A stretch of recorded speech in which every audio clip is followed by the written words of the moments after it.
కొంచెములు, ఈ రెండు కూడా యెహోవాకు ఏంటట ఇష్టం లేదు, హేయము, అసహ్యము అనేటువంటి మాటను ఇక్కడ చెప్తున్నాడు. అంటే దేనితో అయితే నువ్వు తీసుకున్నావో, దేనితో అయితే నువ్వు ఇచ్చావో దానితో మాత్రమే విషయం అనేటువంటి దాన్ని ఇక్కడ దేవుడు తెలియజేస్తున్నటువంటి విషయం అనేటువంటి దాన్ని మనం ఇక్కడ చూస్తున్నాం. అంటే ఇక్కడ కొంచెము క్రిందనైనను అన్నాడు. కొంచెము అంటే ఏంటంటే మరి దీపము వెలిగించి అన్నప్పుడు మరి దేవుడు వెలిగించినటువంటి దీపాన్ని ఈరోజు మనిషి దేని కిందగా తీసుకుని వచ్చేస్తున్నాడు అంటే కొంచెం కిందగా తీసుకుని వచ్చేస్తున్నాడు. అంటే మనిషి బ్రతికేది దేనికోసం బ్రతుకుతున్నాడు, దేనికోసం జీవిస్తున్నాడు అనేటువంటి దాన్ని చూస్తే ఈ శరీర కోరికల కొరకు మాత్రమే జీవిస్తున్నాడు. ఈ శరీరక సంబంధమైనటువంటి వాటి కొరకే మనిషి మరి కష్టపడటం, ఆలోచించటం అనేటువంటి దాన్ని మనం ఇక్కడ చూస్తున్నాం. అంటే దీపము అనేటువంటి దాని గురించి చెప్పుకున్నాం మనం. ఏంటంటే నరుని యొక్క ఆత్మ యెహోవా పెట్టినటువంటి దీపం అని. ఆత్మ లేకపోతే ప్రాణము అనేటువంటిది దేవుడు పెట్టినటువంటిది. కనుక ఈ ప్రాణము లేకపోతే ఆత్మ అనేటువంటిది ఈ పైన ఉన్నటువంటి శరీరం ఉన్నా లేకపోయినా కూడా అదేం చేద్దంటే ఉండగలదు, అది జీవించగలదు. కానీ ఈ శరీరం మాత్రం బ్రతకాలన్నా, ఈ శరీరం మాత్రం జీవించాలన్నా దేవుడు పెట్టినటువంటి దీపం ఉంటే తప్ప ఈ శరీరం బ్రతకలేదు, ఈ శరీరం తినలేదు, ఈ శరీరం మాట్లాడలేదు, ఈ శరీరం అనేటువంటిది ఏం చేయలేదంటే చలించలేదు. అయినప్పటికీ కూడా చలించలేని, బ్రతకలేని, జీవించలేనటువంటి ఈ శరీరం కొరకు మనిషి ఆలోచించినంతగా ఆ శరీరాన్ని బ్రతికింప చేస్తున్నటువంటి దేవుడు పెట్టినటువంటి ఒక జ్యోతి ఉంది, లేదా దేవుడు పెట్టినటువంటి ఒక దీపం ఉంది, లేదా దేవుడు వెలిగించినటువంటి ఒక ఆత్మ ఉంది. దాని కొరకు బ్రతకాలనేటువంటి ఆలోచన ఈరోజు మనుషులలో చాలా మందిలో లేకపోవటం అనేటువంటిది విచారకరమైనటువంటి సంగతి. అందుచేత యేసుక్రీస్తు వారు ఇక్కడ చెప్పినప్పుడు దీపము వెలిగించినప్పుడు దీపస్తంభం మీద పెట్టాలి కానీ కొంచెం కింద ఎందుకు పెడతారు అంటే, ఎందుకు మీరంతా కూడా తిండి కోసమే మీరు ఆలోచిస్తున్నారు, తిండి దగ్గరికే మీరు వచ్చేస్తున్నారు అనేటువంటి విషయాన్ని ఇక్కడ ఆలోచింపచేస్తున్నట్లుగా మనం చూస్తుంటాం. అందుకే యేసు ప్రభువు వారు భూమి మీదకి వచ్చినటువంటి కాలంలో మత్తయి సువార్త 6:25 ఆయన మాట్లాడినటువంటి మాటలు మనం చూస్తే, ఈ మత్తయి సువార్త 6:25 మనం చూసినప్పుడు వ్రాయబడుతున్నటువంటి సందర్భం మనం ఇక్కడ చూస్తున్నాం. అది ఏంటి అంటే, అందువలన నేను మీతో చెప్పినదేమనగా ఏమి తిందుము, ఏమి త్రాగుదుము అని మీ ప్రాణమును గూర్చి అయినను, ఏమి ధరించుకుందుము అని మీ దేహమును గూర్చి అయినను చింతపడకుడి. ఆహారము కంటే ప్రాణము, వస్త్రము కంటే దేహము గొప్పవి కావా అని ప్రశ్నించాడు ఇక్కడ. అంటే యేసు ప్రభు వారు వచ్చేటువంటి కాలంలో కూడా వీళ్ళంతా కూడా దేనికోసం ఆలోచిస్తున్నారు? తిండి కోసం. ఏం తిందాం, ఏం త్రాగుదాం, ఏం ధరించుకుందాం, ఏం కట్టుకుందాం అని మీరు ఆలోచిస్తున్నారు కదా అని ఏమన్నాడు? ఏమి తిందుమో అంటే కొంచెం అన్నమాట. ఏమి తిందుమో, ఏమి త్రాగుదుమో అంటే ఏం తాగాలి, మీ ప్రాణమును గుర్చి ఏమి ధరించుకుందామో అని మీ దేహమును గుర్చి చింతిస్తున్నారు కదా. ఆహారం కంటే గొప్పదేంటి చెప్పండి ఇక్కడ? ప్రాణము. అంటే దేవుడు పెట్టిన దీపము. ఆహారము కంటే ప్రాణం, వస్త్రము కంటే దేహము గొప్పవి కావా అనేటువంటి విషయాన్ని ఇక్కడ జ్ఞాపకం ఉంచుకోవటము, ఆయన జ్ఞాపకం చేస్తున్నటువంటి సందర్భం మనం ఇక్కడ చూస్తున్నాం. అంటే మనుషులందరూ కూడా దేనికోసం ఆలోచనలో ఉన్నారు? ఈ భూమి మీద ఉండేటువంటి వాళ్ళైతే తినడం, రెండోది త్రాగడం, తర్వాత ధరించటం. అందుకోసం తినడం కోసం ఎన్ని విద్యలు సంపాదించాడు మనిషి అని చెప్పుకున్నాం మనం? 1,000,000 విద్యలు సంపాదించుకున్నాడు. అలాగే ధరించటం కొరకు ఈరోజు ఎన్ని ఇండస్ట్రీస్ వచ్చినాయో, ఎన్ని వస్త్ర పరిశ్రమలు వచ్చినాయో అనేటువంటి దాన్ని మనం చూస్తే ఒకటి కాదు, రెండు కాదు. ఏ షాపుకు వెళ్ళినా ఖాళీ లేనటువంటి పరిస్థితుల్లో వందలాది మంది ఈరోజు వస్త్రాల కొరకు ఎగబాగుతున్నట్టుగా చూస్తున్నాం. వాటిని తయారు చేసేటువంటి కంపెనీస్ కానీ లేకపోతే ఇండస్ట్రీస్ కానీ రోజు రోజుకి పెరిగిపోతూ అనేకమైనటువంటి పేర్లతో ఇవి రాబడుతున్నటువంటి వాటిని కూడా మనం చూస్తున్నాం. కనుక ఎందుకు వీళ్ళు పరుగులు తీస్తున్నారు, దేనికోసం వీళ్ళు వెళుతున్నారు అనేటువంటి దాన్ని చూస్తే వీటి సంపాదన. మరి ఇది కావాలి అంటే ఏం చేయాలి? వ్యాపారం చేయాలి. ఏం చేయాలి? మరి వస్త్రాలు కావాలి, ఆహారం కావాలంటే డబ్బు సంపాదించాలి. డబ్బు సంపాదించాలంటే ఏం కావాలి? ఇప్పుడు వ్యాపారం చేయాలి. ఆ వ్యాపారం చేయడం కొరకు ఏం చేస్తున్నాడు? ఎన్ని తప్పుడు దారులు తొక్కినా పర్వాలేదు, ఎన్ని మోసాలు చేసినా పర్వాలేదు, ఎన్ని దగాలు చేసినా పర్వాలేదు, ఎలాగోలాగున 4 రాళ్ళు ఏం చేయాలట? వెనకేసుకోవాలి అనేటువంటి పరిస్థితిలోనే ఈరోజు సమాజం వెళుతుంది. ఏ వ్యాపారం చూడండి, అన్యాయం లేనటువంటి వ్యాపారం ఈరోజు ఉందని చెప్పండి. వ్యాపారం అంటేనే ఏంటో తెలుసండి? మోసం. వ్యాపారం అంటేనే ఏంటో తెలుసండి? కల్మషం. నిజం చెప్తే వ్యాపారంలో వాడు ఏం చేయలేడంటే లాభం సాధించలేడు. ఏమండి, ఒక వ్యక్తి ఒక వస్త్రాన్ని అమ్మేటప్పుడు ఏమంటే ఇది నాకు 500 రూపాయలకి వచ్చిందండి, మరి నాకు లాభం కావాలి కాబట్టి ఒక 100 రూపాయలు వేసి 600కి మీరు ఇవ్వండి అని నిజాయితీగా చెప్పాడు అనుకోండి, ఎవడైనా కొంటాడంటే కొండవు. అందుచేత వాడు ఏం చెప్తాడంటే ఇది ఏమంటే 2000 రూపాయలండి, కానీ నాకు పడింది ఎంతంటే 1500 రూపాయలండి, మరి మీరు ఎంతో కొంత ఇచ్చి నాకు ఇవ్వండి అన్నాడు అనుకోండి, దాన్నే మనిషి నమ్ముతాడు. అందుచేత వ్యాపార వ్యవస్థలు లేకపోతే వ్యాపార సంస్థలు అన్నీ కూడా ఏం చేసినాయి అంటే వ్యాపారం అనగానే ఏముండాలట? ఎంతో కొంత ఏంటన్నట్లయితే దానికి పెద్దవాళ్ళు వాడినటువంటి పదం ఏంటంటే వ్యాపారం అనగానే ఎంతో కొంత మరుగుండాలి, ఎంతో కొంత ఏంటి? రహస్యం ఉండాలి. అంతే తప్ప నువ్వు రహస్యం లేకుండా వ్యాపారం చేస్తే ఏమైపోతావు? నువ్వు అప్పులు పాలైపోతావు, లేకపోతే ఏమీ కూడా సంపాదించలేవు అనేటువంటి దాన్ని మనం చెప్తుంటాం. అది ఎంత చిరు వ్యాపారమైనా సరే, లేకపోతే కోట్లకు పడగెత్తినటువంటి డైమండ్స్ వ్యాపారం చేసేటువంటి వాడిని చూసినా కూడా ప్రతి దాంట్లోనూ కూడా ఏముంటుందో తెలుసా అండి? ఏముంటుందంటే మోసం. ఏమండి, రైతు దగ్గర టమాటా 2 రూపాయలకు కొంటాడు, బుట్టల లెక్కలో 2 రూపాయలు 10 రూపాయలకు కొంటాడు, కానీ ఇక్కడికి వచ్చి ఎంతకు అమ్ముతాడు తెలుసండి? 80 రూపాయలకు అమ్ముతాడు, లేకపోతే 60 రూపాయలకు అమ్ముతాడు. అంటే కేజీ టమాటా మీదనే ఇంత వ్యాపారం చేస్తున్నాడు అంటే అవునండి. ఈరోజు ఏమన్నా మనకి ఇంకా వరదలు రాలేదు, ఇంకా తుఫానులు పట్టలేదు, కానీ ఈరోజు ఉల్లిపాయలు ఎంతవరకు వెళ్ళిపోయినాయి అంటే 60 రూపాయలకి వెళ్ళిపోయింది. ఎందుకు చేస్తున్నారు వీళ్ళంటే ప్రతి సంవత్సరం ఆగస్టు లేకపోతే మరి సెప్టెంబరు అక్టోబర్ నెలలు వచ్చేటప్పటికి వీళ్ళు వ్యాపారం సిండికేట్ చేసి విపరీతమైనటువంటి లాభాలు సంపాదించడం అనేటువంటిది అలవాటు అయిపోయింది.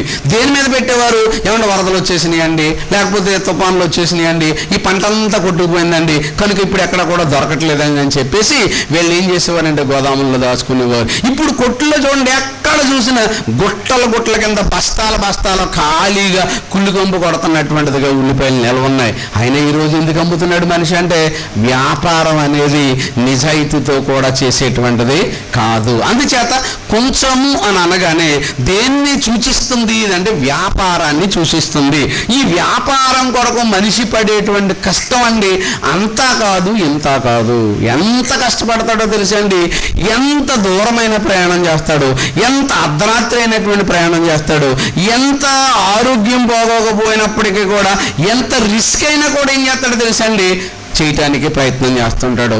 ఇప్పుడు మన వాళ్ళు ఉన్నారనుకోండి, ఏమండి పిల్లల్ని పోషించుకోవాలి కదండి, లేకపోతే పిల్లలకి పెళ్ళిళ్ళు చేయాలి కదండి, లేకపోతే మా కుటుంబం బాగుండాలి కదండి అని ఎంతవరకు వెళతారంటే చదువుకున్నవాడైతే ఉద్యోగం కోసం ఉద్యోగం ఎక్కడిస్తానన్నాడు అనుకోండి, మా ఇంటి పక్కన ఉద్యోగం ఇస్తేనే నేను చేస్తానంటాడని చెప్పండి. ఇప్పుడున్న రోజుల్లో ఫస్ట్ ఉద్యోగం వచ్చేటప్పుడు ఏమంటాడు తెలుసండి, నువ్వు ఏజెన్సీలో వేసినా పర్వాలేదు, లేకపోతే రాష్ట్రంలో ఏ మూల వేసినా సరే నేను అక్కడికి వెళ్ళిపోయి నేను ఉద్యోగం చేస్తానంటాడు. ఇప్పుడు స్టార్టింగ్ స్టేజ్. అలాగే కొంతకాలం అయిపోయిన తర్వాత నాకు దగ్గర ప్లేస్ రావాలంటాడేమో కానీ ఫస్ట్ అందుకని ఎప్పుడు కూడా కొత్తగా ఉద్యోగం వచ్చినటువంటి వాళ్ళని ఏం చేస్తారంటే ఏ ప్రాంతం అయితే ఖాళీ అవ్వలేదో, ఏ ప్రాంతం అయితే ఖాళీ ఉందో ఆ ప్రాంతాలకు అందరినీ కూడా ఏం చేస్తారంటే వీళ్ళు గెంటేస్తారు. అప్పుడు వీళ్ళ అవసరం ఏంటి? ఇప్పుడు ఉద్యోగం అవసరం. ఉద్యోగం అవసరం కనుక నేను అక్కడికి వెళ్ళను, నేను ఇక్కడ చేయను అంటానికి అవకాశం లేదు. ఖచ్చితంగా వాళ్ళు ఏం చేస్తారంటే ఎంత దూరమైనా కూడా వెళతారు. ఎందుకు వెళుతున్నారంటే అది ఉద్యోగం సంపాదన, ఆ సంపాదన జీవితానికి ఉపయోగపడుతుంది అనేటువంటి ఆలోచనతో అవసరమైతే భార్య, పిల్లల్ని, కుటుంబాల్ని, దగ్గరన్న వాళ్ళని, సంబంధుల్ని అందరినీ వదిలిపెట్టుకుని ఎక్కడికి వెళ్తారో తెలుసండి, ఎంత దూరమైనా వెళ్ళిపోతాడు. కొన్ని రోజు ఏమన్నా మనం ఉన్నాం అనుకోండి, ఏదైనా కావాలనుకోండి, మన ఇంటి పక్కన ఉంటే బాగుండండి, మన ఇంటి పక్కన వాళ్ళు వస్తే బాగున్నా, పోయి సాఫ్ట్వేర్ ఉద్యోగంలో అదే గవర్నమెంట్ ఉద్యోగం వచ్చాడుగా బెంగళూరు లేకపోతే చెన్నై లేకపోయినట్లయితే ముంబై ఎక్కడికైనా వచ్చిందనుకోండి, అప్పుడు ఏం చేస్తాడు? వీళ్ళేమంటారు తెలుసా అండి, తల్లిదండ్రులేనవా ఏమంటే వీళ్ళందరినీ విడిచిపెట్టి నువ్వు వెళ్ళకపోతే నీకు భవిష్యత్తు లేదురా బాబు, నువ్వు వెళ్ళిపో అని చెప్తారు. అంటే ఉద్యోగం కోసం ఎంత దూరమైన సుదూరమైన ప్రాంతమైనా చేస్తాడు. అలాగే వెనకాల ఉన్న వాళ్ళు కూడా నువ్వు మానేరా, నువ్వు వదిలిపెట్టేరా, నీ భవిష్యత్తు వదులుకోరా అని చెప్పకుండా ఏం చేస్తారో తెలుసా అండి, నీ భవిష్యత్తుని కాపాడుకోవడం కొరకు ఎంత దూరమైన వెళ్ళి అంటారు. అవును కదండి. అదే చర్చికి వెళ్ళాలనుకోండి, అదే గుడికి వెళ్ళాలనుకోండి, ఏమంటారు తెలుసండి, ఇంటి పక్కన ఇల్లు చర్చిలు ఉండగా, ఇంటి పక్కన ఇల్లు గుడులు ఉండగా ఎక్కడో ఇల్లు దాటుకుంటూ అంత చివరికి వెళ్తావా? అది అవసరం అంటావా? అది అవసరం అంటావా? ఇక్కడ లేనటువంటి దేవుడు అక్కడే ఉన్నాడా? ఇది ఏమన్నా కొత్త? లేకపోతే వాక్యం కోసం ఏంటంటే బాబు రోజు వెళ్ళిపోతావా? ఆదివారం ఒక రోజు వెళ్ళి కొలత, దీన్ని కొలత, ఆదివారం ఒక రోజు వెళ్ళి గంట కూర్చొని వాక్యం వినేసి కానుకి ఇచ్చేసి రొట్టె ద్రాక్షను తీసుకుంటే వచ్చేస్తే సరిపోదా? చాలు. ఇది ఏం చేశారు చెప్పండి. ఇప్పుడు కొలత కొలిసేశారు. దేనికి? దేవుని వాక్యం కోసం. అంటే మిగిలిన రోజు అక్కర్లేదా? ఆల్మోస్ట్ ఆ సంఘాలన్నీ చూడండి, ఆదివారం కూడుకుంటే మళ్ళీ ఆదివారం వరకు ఆ చర్చిలో ప్రార్థన కానీ, ఆ చర్చిలో వాక్యం కానీ, ఆ చర్చిలో పాటలు కానీ ఉంటాయో చెప్పండి మీరు? ఉండవు. అంటే దాని అర్థం ఏంటనమాట, ఒక్కరోజుకి దేవుని కార్యక్రమాలను ఏం చేశారంటే పరిమితం చేశారు. మరి ఉద్యోగం ఒక్క నెలకు, వారానికి ఒక్కరోజు వెళ్తాను నేను అన్నాడు అనుకోండి, ఒప్పుకుంటాడా? వారానికి ఒక్కరోజు వెళ్తాను నేను పనికంటే ఒప్పుకుంటాడా?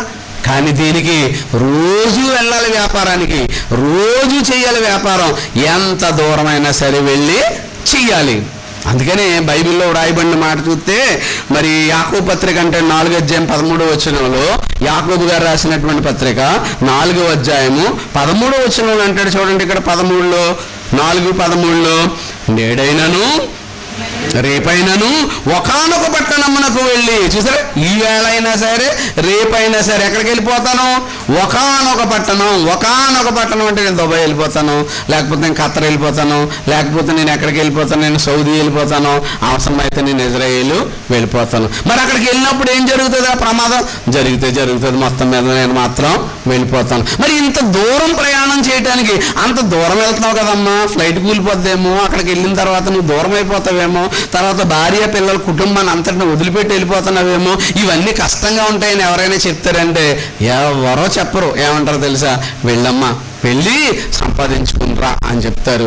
అదే దేవుని దగ్గరికి వెళ్ళటానికి వచ్చేటప్పటికైతే మాత్రం ఏమంటారంటే ఎవరు దానికి సహకారం. అందుకని వీళ్ళు ఏంటనమాట, నేడైనను రేపైనను ఒకానొక పట్టణంలోకి వెళ్ళి వ్యాపారం చేసి లాభం.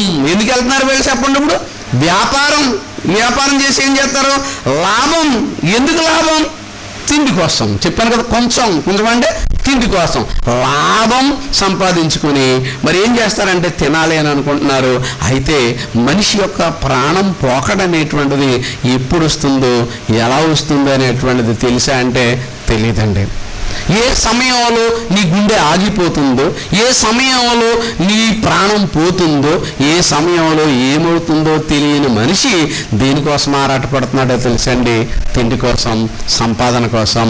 అందుకే ఏమన్నాడంటే, ఎవడైనాను దీపము వెలిగించి కొంచెము కింద, అంటే తిండి కోసమే పెడుతున్నావు కదా, పెట్టడ కదా అంటున్నాడు. కానీ ఇక్కడ పెట్టేదంతా మనం ఎక్కడంటే తిండి కోసం. కానీ మనిషిని బ్రతికింప చేసేది నీ తిండి కాదు, నువ్వు తినే ఆహారము కాదు. అందుకే యేసుప్రభు వారు అదే కూడా చెప్పాడు, మనుష్యుడు రొట్టె వలన మాత్రము కాదు. అంటే నువ్వు అనుకున్నట్టుగా ఈ తిండి వల్లనే బ్రతుకుతున్నాడు అనుకుంటే కాదు, ఆత్మయే జీవింప చేయుచున్నది. యోహాను 6:63లో ఆత్మయే జీవింప చేస్తుంది, శరీరం నిష్ప్రయోజనం అనేటువంటి మాట చెప్పబడిన యేసుక్రీస్తు వారు వచ్చి మొదటి శతాబ్దంలో చెప్పబడిన ఆ రోజుకి కూడా సమాజం ఆగిందంటే అప్పుడు ఆగలేదు, ఇప్పుడు ఆగలేదు. అంతా ఎందుకండి?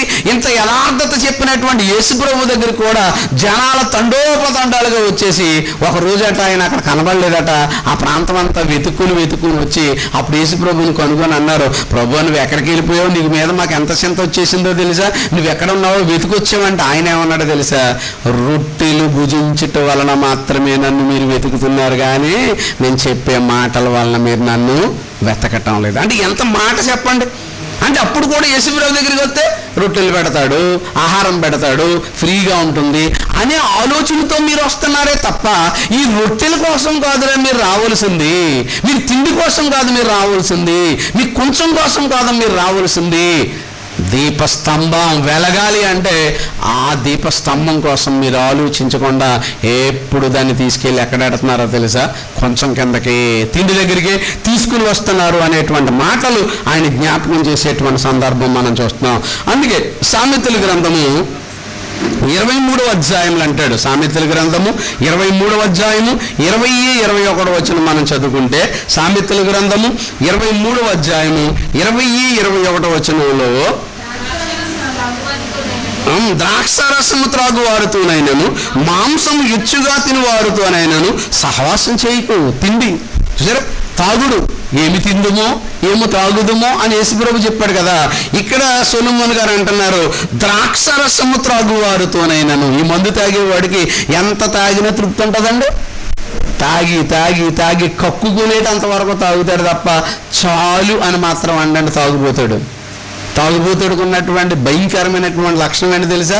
ఆడెన్ని డబ్బాలు తాగినా సరే ఇంకా కావాలని అంటాడు తప్ప చాలు అని అంటాం. ఒక వ్యక్తికి భోజనం పెట్టామనుకోండి, ఆడు కొంచెం తిన్న తర్వాత కడుపు నిండిపోయి నాకు చాలు అంటాడు తప్ప, కానీ ఈ తాగుబోతుడి పరిస్థితి అలా కాదండి. అవసరమైతే కక్కేస్తాడు, అయినా సరే మళ్ళీ తాగి రోడ్డు మీద పడిపోతాడే తప్ప ఉండడు. అందుకని తాగుబోతు అతులైనను. అలాగే మాంసం, ఒకరికొకరు తిండిపోతులు ఉంటారు చూడండి, ఈ మాంసం పిచ్చోడు ఉన్నాడు అనుకోండి, ఎంత తిన్నా సరే మళ్ళీ తినేయాలి, ఈవేళ తినేయాలి, రేపు తినేయాలి, ఎల్లుండి తినేయాలి. ఎన్ని రోజులు తింటారు చెప్పండి మీరు? ఈ తృప్తి లేనటువంటి వారు వాళ్ళతో సహవాసం చేయకు. త్రాగుబోతులు, తిండిబోతులు దరిద్రులగుదురు. నిద్రమత్తు చింపురు గుడ్డలకు దారిద్ర్యం కారణమవుతుంది. త్రాగుబోతులు, తిండిబోతులు ఏమైపోతారంటే చెప్పండి? నిజమా? తాగుబోతులు దరిద్రులు అవుతారా? చాలామంది దరిద్రులు అవటానికి ఏంటి 70% కారణం ఎవరనుకుంటున్నారు? తాగుడే. ఆడు తాగపోతే ఇంట్లో వాళ్ళందరూ బతుకుతారు. ఒకడు సంపాదించే రోజు ఈరోజు 1000 రూపాయలు తెచ్చుకుంటున్నాడు అనుకోండి, ఆ రోజంతా కుటుంబం అంతా తిన్నా 1000 రూపాయలు అవ్వదు. మహా అయితే 200, 300 అవుతుంది. ఇంకా పోనీ 500 అయినా 500 మిగులుతుంది. కానీ తాగుబోతాడు ఏం చేస్తాడు తెలుసా? పొద్దున్న తాగుతాడు, మధ్యాహ్నం తాగుతాడు, సాయంత్రం తాగుతాడు, సాయంత్రానికి 100 తెచ్చుకుంటాడు, తినేస్తాడు, అయిపోయింది అంతే. మరి ఏమైంది? దరిద్రం. కనీసం వాడు ఒంటి మీద బట్టలు ఉన్నాయా లేవా, మంచి బట్టలు కొనుక్కుందామని ఆలోచించడం, కనిపించిన వెంటనే ఎక్కడికి వెళ్ళిపోదాం, ఎక్కడ తాగేద్దాం, ఇదే ఆలోచన. అందుకని త్రాగుబోతులు, తిండిపోతులు ఏమైపోతారంటే దరిద్రులు అవుతారు అన్నాడంటే నిజమేనండి. ఒకరోజు రోమన్ ఎంపైర్, రోమ సామ్రాజ్యం విలసిల్లిందండి. డబ్బుతో, ధనంతో అభివృద్ధి చెందినటువంటి దేశంతో పెద్ద పేరు పొందినటువంటి సామ్రాజ్యం ఏంటో తెలుసా అండి? రోమ సామ్రాజ్యం. యేసుప్రభు ఉన్నటువంటి కాలంలో యేసుప్రభు సిలువేసినటువంటిది కూడా ఎవరంటే అలాంటి రోమ సామ్రాజ్యం పతనం అయిపోయింది. దేనికోసమో తెలుసా? తిండి వలన, తాగుడు వలన. వాళ్ళకి పెద్ద జబ్బు ఏంటనుకుంటున్నారు రోమన్ ఎంపైర్ అంతా కూడా? అది చరిత్ర చెప్తుంది. ఇప్పుడు రోమన్ ఎంపైర్ ఎలా కూలిపోయింది అని చెప్తే వాళ్ళంతా కూడా తిండి, తర్వాత ఏంటంటే తాగుడు, తిండి త్రాగుడు. అలాంటి అభివృద్ధి చెందినటువంటి వాళ్ళు అనుకున్న వాళ్ళే ఏమైపోయారంటే సర్వనాశనం. అంటే దేశాలు కూలిపోవటానికే కారణం తిండి, తాగుబోతనం అనేటువంటిది మనకి ఇక్కడ కనబడుతుంది. కనుక ప్రియమైనటువంటి దేవుని పిల్లారా, ఎవడైనా సరే మరి దీపం వెలిగించినప్పుడు నువ్వు దీపస్తంభం మీద ఉండాలి. అది కొంచెం కింద అంటే నువ్వేం చేస్తున్నావంటే తిండి కోసం దాన్ని పెట్టకో, దాంట్లో ఉంటే అది నేను ఏ విధంగానూ కూడా బ్రతికించలేదు అనేదే ఇక్కడ చెప్తున్నాడు. అదే యెషయా గ్రంథము 56వ అధ్యాయము 11-12 వచనాల్లో కూడా అదే మాట చెప్తాడు చూడండి. యెషయా గ్రంథము 56వ అధ్యాయము 11-12 వచనాల్లో మనం చదువుకుంటే, యెషయా గ్రంథము 56వ అధ్యాయం 11-12, కుక్కలు తిండికి ఆతురపడును, ఎంత తినని వాటికి తృప్తి లేదు. ఈ కాపరులు అట్టివారే, వారు దేవునిని వివేచింపజాలరు. వారందరూ తమకిష్టమైన మార్గమును పోదురు. ఒకడు తప్పకుండా అందరూ స్వప్రయోజనముని విచారించుకుందరు. చూసారు ఎలా ఉన్నారట వీళ్ళంతా? కుక్కలు తిండికి ఆతురపడినట్లు. అంటే అవి ఎంత తిన్నా కూడా దానికి తృప్తి ఉండదటండి. కానీ మేము ముందు కుక్క పిల్లని పెంచుకున్నామని మొన్నగానే చాలా అది అలవాటు అయిపోయిన తర్వాత పిల్లలు కుక్క పిల్ల అన్నారండి. నిజంగానే అదేంటంటే 5 తినేది పాలు, పెరుగు, తర్వాత చికెను లేదా మటన్, అంతే తప్ప ఇంకేం తినేది కదండి. దాన్ని అలవాటు అయిపోయిన తర్వాత ఇంకో కుక్కను తెచ్చామండి. అది ప్రతిదీ తినేస్తుందండి. అది అసలు ఏం పెడితే తినేస్తుంది. ఎంత పెట్టండి దానికి అసలు సాటిస్ఫాక్షన్ అని ఉండట్లేదు. పెంచం వదిలేద్దామంటే వదిలేకపోతున్నాం, ఇంట్లో ఉంచాలంటే ఉంచలేకపోతున్నాం. అంటే నువ్వేది తిన్నదల్లా అదండి. కనీసం మనం అది అంటే ఏంటంటే నిజంగా అందుకే చెప్పాను, కుక్కలు ఏం చేస్తాయట, తిండికి ఆతురపడినట్లు. ఇంకా దానికి ఎప్పుడు తినలేనట్టే. ఎంత తిన్నప్పుడు సాటిస్ఫాక్షన్ ఉంటుంది అనుకుంటున్నారు అంటే వాడికి అస్సలు ఉంటుందండి. అందుకే ఏమంటాడంటే మేక ఎంత తిన్నా కానీ కొంత అంట ఏం చేస్తుందంట తెలిసి దాచుకుంటుందంట. పూర్తిగా తిన్నాను, కొంత గ్యాప్ ఉంచుకుంటుందంట. అది సైంటిస్టులు చెప్తున్నటువంటిది. కుక్క ఎంత తిన్నా కూడా అది ఇంకా రాని అంటది, కానీ అది ఎక్కడ దాచుకునేటువంటి గుణం దానికి ఉండదు. అదేంటంటే దరిద్రానికి సింబల్ అన్నమాట, లేకపోతే అత్యాశ అనేటువంటి దానికి సింబల్గా ఇక్కడ చెప్పబడుతున్నటువంటి దాంట్లో మనం ఇక్కడ చెప్తున్నాం. కాబట్టి కుక్కలు తిండికి ఆతురపడినట్లు ఎంత తినినా వాటికి తృప్తి లేదు. ఈ కాపరులు వట్టి వారు దేవుని వివేచింపజాలరు. వారందరూ తమకిష్టమైన మార్గములు పోదురు. ఒకడు తప్పకుండా అందరూ స్వప్రయోజనం అంటే తిండి కోసం అంటే అందరూ కూడా ఇటువైపు వెళ్ళిపోతున్నారు. వారు ఇట్లా అంటారట, నేనేమందుము ద్రాక్షరసం తప్పించేదము, మనం మద్యము నిండారున్నట్లు త్రాగుదుము, రండి నేడు జరిగినట్లే రేపు కూడా జరుగుతుంది. కాబట్టి మనం ఏం చేద్దాం, ఇప్పుడు తిందాం, త్రాగుదాం, సుఖిద్దాం అనే ఆలోచనతోనే వీళ్ళందరూ ఉండిపోతున్నట్లుగా మనం చూస్తున్నట్లుగా బైబిల్లో వ్రాయబడింది. అందుకే యేసు ప్రభు వారు ఏమన్నారో తెలుసా, ముందున్నటువంటి తరాలన్నీ కూడా ఎలా గతించిపోయినాయి. ఇక రాబోయే కాలము అంత్యకాలము. ఈ అంత్యకాలము రాబోయే కాలంలో మిమ్మల్ని మీరు పవిత్రపరుచుకోవాలి. మీలో వెలుగుతున్నటువంటి దీపాన్ని మీరు ఆర్పివేయకుండా మీ దీపానికి ఏం చేయాలంటే మీరు దాంట్లో ఎప్పుడు కూడా వాక్యం ఉండేటట్టుగా మీరు చూసుకోవాలి అని చెప్పుకుంటూ వచ్చేటప్పుడే ఆ ఎగ్జాంపుల్ చెప్పాడు. ఏం తిందాం, ఏం త్రాగుదాం, ఏం ధరించుకుందాం అని మీరు ఆలోచిస్తున్నారే. ఆహారం కంటే ఏం ముఖ్యమో తెలుసా? ప్రాణం ముఖ్యం కదా. దేహం కంటే ఏది ముఖ్యమో తెలుసా? వస్త్రం కంటే దేహం ముఖ్యం అనేటువంటి విషయం మీకు తెలియదా అని కింద ఏమంటాడో తెలుసా? ఆ విషయం అంతా కూడా చెప్తాడు. ఆకాశ పక్షులను చూడండి, ఆ విత్తవు, కోయవు, కొట్లలో కూర్చుకొనవు, అయినను సరే పరలోకముందున్నటువంటి దేవుడు వాటిని పోషిస్తున్నప్పుడు మీకెందుకయ్యా ఇంత చింత, మీకెందుకయ్యా ఇంత కలత? ఎందుకు మీరు ఇంత కలత చెందుతున్నారు? ఎందుకు మీరు ఇంత భయపడిపోతున్నారు? ఏం జరుగుతుందో మాకు తెలియదు అనుకుంటున్నారు. కానీ ఏ జంతువు రేపేం జరుగుతుందో అనేటువంటి కలత దానికి లేదు. రేపు నాకు ఉంటుందో ఉండదు అనేటువంటి భయం దానికి లేదు. కానీ మనుష్యులను దేవుడు పోషించుకుంటూ దేవుడు వాళ్ళకు ప్రణాళిక సిద్ధం చేసి కావలసిన వాటన్నిటినీ ఏర్పాటు చేస్తుంటే నిరంతరము కూడా మనిషి ఎలా ఉన్నాడో తెలుసా? కలత చెందుతూనే ఉన్నాడు. పోనీ వాడికి ఏదైనా లేదంటే, ఉద్యోగం లేదని ఉద్యోగం ఇచ్చామనుకోండి దాంతో తృప్తి పొందడు. పోనీ వ్యాపారం చేస్తే లాభం ఇచ్చామనుకోండి ఆ లాభంతో తృప్తి చెందడు. ఇంకో వ్యాపారం చేయాలి, ఇంకా సంపాదించాలి. ఇల్లు కట్టుకోవాలి, పోనీ కట్టాడా, ఇంకో ఇల్లు కట్టాలి, ఇంకా లేదు. పొలం కొన్నాడు, చాలా ఇంకా కొనాలి అని ఏమవుతున్నాడంటే తిండికి అది ఆతురపడినట్లు మనిషి కూడా ఈ కొంచెపు కొలత ఎప్పుడు కూడా ఏంటంటే వ్యాపారం వ్యాపారం వ్యాపారం, సంపాదన సంపాదన సంపాదన అనే ధ్యేయంతో మనిషి పరుగులు పెడుతున్నట్లుగా మనం ఇక్కడ చూస్తున్నాం. మరి నిజానికి దీపము వెలిగింపబడినప్పుడు మరి కొంచెం కింద పెట్టకుండా ఏం చేయాలి ఈ దీపాన్ని అనేటువంటి దానికి ఉదాహరణ కూడా చెప్పుకుంటూ మరి అపోస్తలుడైనటువంటి పౌలు గారు కొరింథీయులకు రాసినటువంటి 2వ పత్రిక 11వ అధ్యాయము, కొరింథీయులకు రాసినటువంటి 2వ పత్రిక 11వ అధ్యాయము 27వ వచనంలో మరి ఆయన ఒకప్పుడు సౌలుగా ఉన్నప్పుడు గుర్రాల మీద తిరుగుతూ అతి గొప్ప వైభవం అనేటువంటి దాన్ని అనుభవిస్తూ డబ్బున్నటువంటి వాడుగా తొలతూగినటువంటి అతడు మరి దేవుని దగ్గరికి వచ్చి క్రీస్తు కొరకు పట్టబడిన తర్వాత, క్రీస్తు వాక్యమును బోధించుతున్నటువంటి తరువాత అతని పరిస్థితి ఎలా ఉంది అనేటువంటి దాన్ని ఇక్కడ చెప్తున్నాడు. 11వ అధ్యాయము 27వ వచనం, కొరింథీయులకు రాసిన 2వ పత్రిక 11వ అధ్యాయము 27వ వచనం. ప్రయాసతోనూ కష్టముతోనూ తరచుగా జాగరణములతోనూ ఆకలి దప్పులతోనూ తరచుగా ఉపవాసములతోనూ చలితోనూ దిగంబరత్వంతోనూ ఉంటిని, ఇంకను చెప్పవలసినవి అనేకములున్నవి. దేనికోసం బ్రతుకుతున్నాడు చెప్పండి? ఇక్కడ దేనికోసం? శరీరం కోసం కాదంటాడు. అదే ముందు అధ్యాయం అంటాడు, అలా చెప్పుకుంటూ వెళ్తే ఎక్కువైపోద్ది.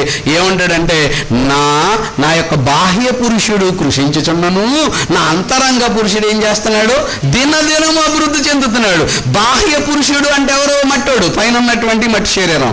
ఇది ఏమైపోద్ది రోజు రోజుకి, నువ్వెంత తిండి పెట్టు, నువ్వెంత జాగ్రత్తలు తీసుకో, నువ్వెన్ని ఎక్సర్సైజులు చేయి, ముడతలు పట్టడం కామన్ను, కాళ్ళు లాగటం కామన్ను, చేతులు లాగటం కామన్ను, ఆ తల మెరిసిపోవటం కామన్ను, మొత్తం ఒక్కోటి ఏమవుతుంటుందో తెలుసా అండి, దిగజారిపోతూనే ఉంటుంది. మరి ఆత్మ అందుకనే ఉన్నాడు, బాహ్య పురుషుడు పంటికి కనిపించేవాడు దినం ఏమవుతున్నాడు తెలుసా, కృషించిపోతున్నాడు. రోజు రోజుకి గత సంవత్సరం ఉన్న బలం ఈ సంవత్సరం ఉండదండి, ఈ సంవత్సరం ఉన్న అందం మళ్ళీ సంవత్సరం ఉండదండి. రోజుకి పైన ఉన్నటువంటి బాహ్య శరీరం ఎలాంటి వాళ్ళైనా సరే, ఒకప్పుడు విశ్వసుందరను అని ఇప్పుడు చూసేవనుకోండి, ఈవిడ విశ్వసుందరంట, మరి అప్పుడు ఆవిడ విశ్వసుందరే కానీ ఇప్పుడు కాదు. అంటే బాహ్య శరీరము కృషించిపోతుంది. మరి అంతరంగ పురుషుడు దినదినం ఎలాగా అభివృద్ధి చెందుతున్నాడు, వాడు వెలుగుతూనే ఉంటాడు. ఎందుకంటే దేవునిలో నుంచి వచ్చినటువంటి ఆత్మ ఆదాములోకి వస్తే, ఆదాము నుంచి ఈరోజు భూమి మీద ఉన్నటువంటి 850 మంది కోట్లకు వస్తే, ఈ ఆత్మ రూపం ఎన్ని సంవత్సరాలైందో చెప్పండి. మరి ముసలిదైపోయిందా, చావు వచ్చేసిందా, క్షీణించిపోయిందా, అంతమైపోయిందా అంటే లేదు. అంటే దీనికి మాత్రం ఏమి లేదో తెలుసా, ముగింపు లేదు. అందుకనే ఏమన్నాడు తెలుసా, దీపము ఎప్పుడు కూడా ఏం చేయలేదు తెలుసా, పైనే ఉండాలి, దీప స్తంభం మీద ఉండాలి. కానీ దీపము వెలగవలసినటువంటి దాన్ని నువ్వేం చేస్తున్నావు తెలుసా, కొంచెం కింద ఇట్ట నొక్కుతున్నావు. ఏం చేస్తున్నావు, కొంచెం లేసేసావు. అంటే వెలగవలసినటువంటి దాన్ని వెలగకుండా, అంటే వెలుగుతున్నటువంటి లైట్ కొంచెం పెట్టామనుకోండి, ఇప్పుడు అగరొత్తు వెలిగించాలి, ఫర్ ఎగ్జాంపుల్ మనం క్యాండిల్ వెలుగుతుంది అనుకోండి, అప్పుడు వచ్చి ఒక డబ్బా దాని మీద బోర్లించామనుకోండి, అప్పుడు ఏమవుతుంది, అది వెలుగు బయటికి కనబడదు. అందుకని ఇది కనబడాలి. కనబడటానికి బదులు నువ్వేం చేసావో తెలుసా, కొంచాన్ని తెచ్చావు, తిండి కొంచాన్ని తెచ్చావు, వ్యాపారం కొంచాన్ని తెచ్చావు, లాభం, దాని వైపు నువ్వు పరుగులు పెడితే ఏం చేస్తున్నావు తెలుసా, వెలగవలసినటువంటి దీపాన్ని నువ్వు వెలగకుండా చేస్తున్నావు. కానీ ఒకరోజు ఈ బాహ్య శరీరము కృషించిపోతుంది. ఆ తర్వాత నీ దీపపు సంగతి ఏంటో నువ్వు ఆలోచించావా అనేటువంటి ఎంత భావాన్ని ఇక్కడ చెప్తున్నాడో ఒక్కసారి ఆలోచించండి ఈ చిన్న పదంలోనే. అందుకని ఇక్కడ ప్రయాసతో మేమేం చేస్తాం తెలుసా, మా దీపం వెలిగించుకోవడానికి, దేవుడు వెలిగించినటువంటి దీపం ఆరిపోకుండా ఉండటం కొరకు ఏం చేసామో తెలుసా, ప్రయాసతో, కష్టంతో తరచుగా దగ్గరికి తీసుకుని వస్తున్నారు అనేటువంటి మాటలు ఆయన జ్ఞాపకం చేసేటువంటి సందర్భం మనం చూస్తున్నాం. అందుకే సామెతల గ్రంథము 23వ అధ్యాయంలో అంటాడు, సామెతల గ్రంథము 23వ అధ్యాయము 20-21 వచనం మనం చదువుకుంటే, సామెతల గ్రంథము 23వ అధ్యాయము 20-21 వచనంలో, ద్రాక్షారసము త్రాగువారుతోనైనను మాంసం ఎచ్చుగా తినివారుతోనైనను సహవాసం చేయకు. తిండి చూసారా, తాగుడు, ఏమి తిందుమో ఏమో త్రాగుదుమో అని యేసుప్రభు చెప్పాడు కదా. ఇక్కడ సొలొమోను గారు అంటున్నారు, ద్రాక్షరసము త్రాగువారుతోనైనను. ఈ మందు తాగేవాడికి ఎంత తాగినా తృప్తి ఉంటుందండి. తాగి తాగి తాగి కక్కుకునేటంత వరకు తాగుతాడు తప్ప చాలు అని మాత్రం అండండి తాగుపోతాడు. తాగుబోతుడికి ఉన్నటువంటి భయంకరమైనటువంటి లక్షణం ఏంటి తెలుసా, ఆడెన్ని డబ్బాలు తాగినా సరే ఇంకా కావాలని అంటాడు తప్ప చాలు అని అంటాం. ఒక వ్యక్తి భోజనం పెట్టామనుకోండి, ఆడు కొంచెం తిన్న తర్వాత కడుపు నిండిపోయి నాకు చాలు అంటాడు తప్ప, కానీ ఈ తాగుబోతుడి పరిస్థితి అలా కాదండి. అవసరమైతే కక్కేస్తాడు, అయినా సరే మళ్ళీ తాగి రోడ్డు మీద పడిపోతాడే తప్ప ఉండడు. అందుకని తాగుబోతు అతునైనను.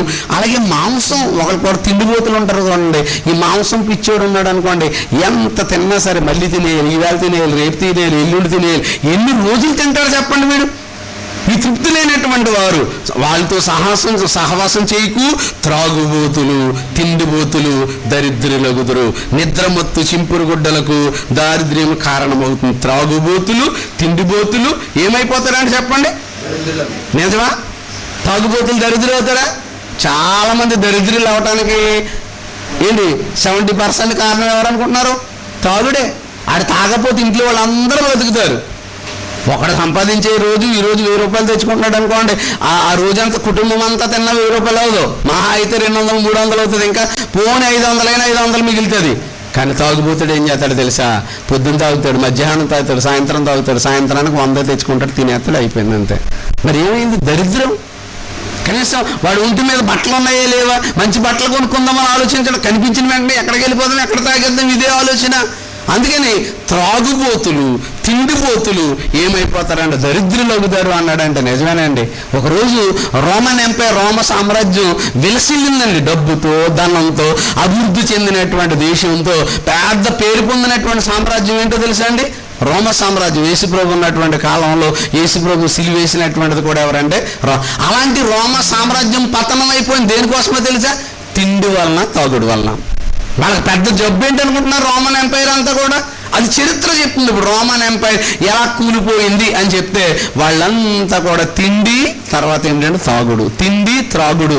అలాంటి అభివృద్ధి చెందినటువంటి వాళ్ళు అనుకున్న వాళ్ళే ఏమైపోయారంటే సర్వనాశనం. అంటే దేశాలు కూలిపోవటానికే కారణం తిండి, తాగుబోతనం అనేటువంటిది మనకి ఇక్కడ కనబడుతుంది. కనుక ప్రియమైనటువంటి దేవుని పిల్లారా, ఎవడైనా సరే మరి దీపం వెలిగించినప్పుడు నువ్వు దీపస్తంభం మీద ఉండాలి. అది కొంచెం కింద అంటే నువ్వేం చేస్తున్నావంటే తిండి కోసం దాన్ని పెట్టకో, దాంట్లో ఉంటే అది నేను ఏ విధంగానూ కూడా బ్రతికించలేదు అనేదే ఇక్కడ చెప్తున్నాడు. అదే యెషయా గ్రంథము 56వ అధ్యాయము 11-12 వచనాల్లో కూడా అదే మాట చెప్తాడు. చూడండి, యెషయా గ్రంథము 56వ అధ్యాయము 11-12 వచనాల్లో మనం చదువుకుంటే, యెషయా గ్రంథము 56వ అధ్యాయం 11-12, కుక్కలు తిండికి ఆతురపడును, ఎంత తినని వాటికి తృప్తి లేదు, ఈ కాపరులు అట్టివారే, వారు దేవుని వివేచింపజాలరు, వారందరూ తమకిష్టమైన మార్గమును పోదురు, ఒకడు తప్పకుండా అందరూ స్వప్రయోజనముని విచారించుకుందరు. చూసారు ఎలా ఉన్నారట వీళ్ళంతా? కుక్కలు తిండికి ఆతురపడినట్లు. అంటే అవి ఎంత తిన్నా కూడా దానికి తృప్తి ఉండదటండి.